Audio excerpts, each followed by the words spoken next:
When you think of Alicia Silverstone, I bet this is the first image that pops into your head, right? Cher Horowitz, the iconic, fashion-forward queen of the 90s. But what if I told you that behind that sunny, plaid-clad exterior is a much, much darker story? One about a young star who was basically tormented right out of Hollywood. So, how does that happen?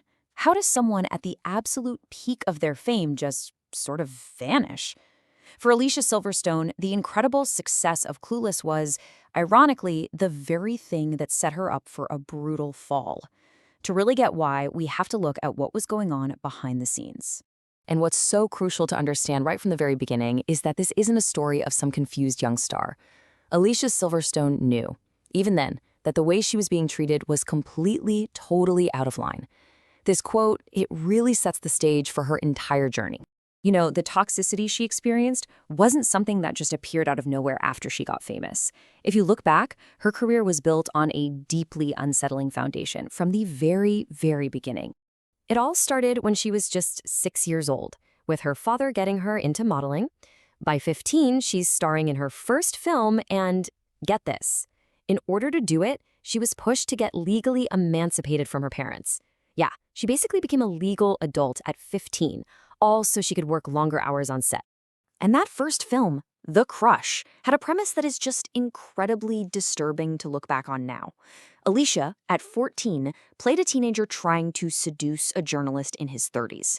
At the time, she actually won awards for it. Today, it's rightly seen as deeply, deeply inappropriate. And this quote from her gives us a little insight into the environment where these stories were created. She points out that the writers' rooms were completely male-dominated.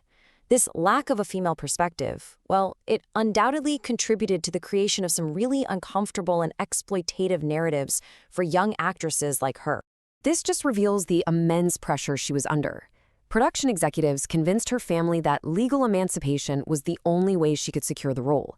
She had to lie in court, claiming she was self-sufficient, all to bypass child labor laws for the benefit of a movie studio.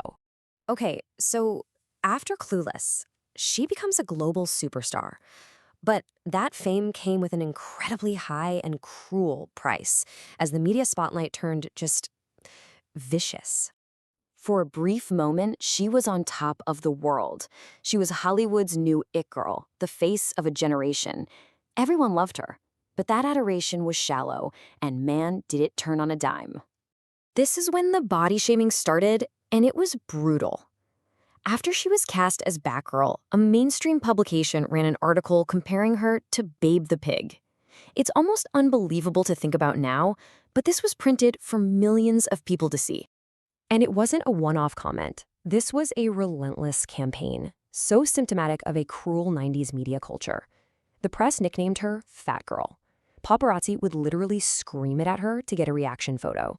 Studios pressured her to lose weight, and interviewers felt entitled to ask her incredibly invasive questions, like her bra size, even when she was just a teenager. The toxicity wasn't just in print. It also happened in person, on live television. A particularly uncomfortable moment occurred at the 1997 MTV Movie Awards. While she was up there presenting an award, a 35-year-old Jim Carrey grabbed a 19-year-old Alicia Silverstone and forcibly kissed her. There was no consent. You can see her visible discomfort as she has to just pretend like nothing happened and carry on with the show. So, after all of this, the exploitation, the body shaming, the public humiliation, what do? Well, Alicia Silverstone decided to reclaim her own narrative. The constant scrutiny, especially during the filming of the Batman movie, was the final straw. She said it was so hurtful that it made her fall out of love with her craft. The joy was just gone, replaced by a need to simply survive. She made a conscious choice. She stepped away from the Hollywood machine that was chewing her up. She poured her energy into something that gave her purpose, her longtime passion for animal rights and veganism. This wasn't a career failure, it was an act of self-preservation. By focusing on her activism, writing books, and being a mother, she rebuilt her life away from the public glare. And this, right here, is her ultimate triumph. She didn't let Hollywood break her. Instead, she took control, redefined what success meant for her, and eventually found a way to come back to acting on her own terms, carefully choosing roles that aligned with her values. She didn't just disappear, she saved herself. And it leaves you wondering, how many others weren't so lucky?